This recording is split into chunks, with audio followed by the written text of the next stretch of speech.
Here is another video of the root cause of a breakable compass. So, we are going about how rejection dysphoria hijacks your integrity.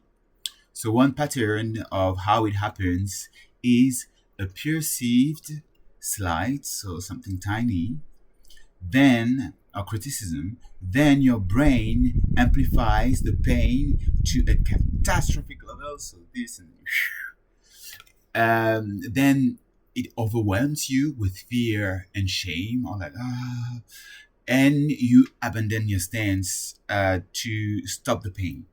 So what happens is that your alarm system is a bit overreactive. It's like something big like this, it sees it as like big like that. So it's like a high priority thing, right?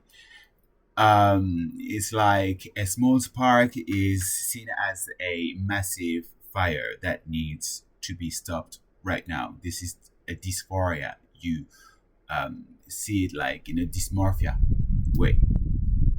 And so then you immediately want to stop it, or you want to give in, or you want to agree, or you want directly, or you want to back down, completely ignoring your own values. It's like, oh my god, there is a fire, I don't care about my value, I need to move. You know what I mean? And it could be like anything. So when you see that you have like a strong impulse, something that feels like very like heavy,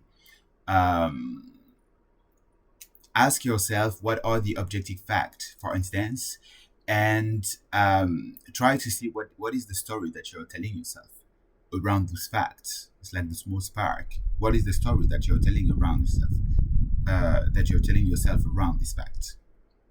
This can help to diffuse to label, to see, to take distance on the emotion, and to understand better what you're going through, and to then therefore have a behavior, a reaction, an action that is more fitted with what you really want, your actions.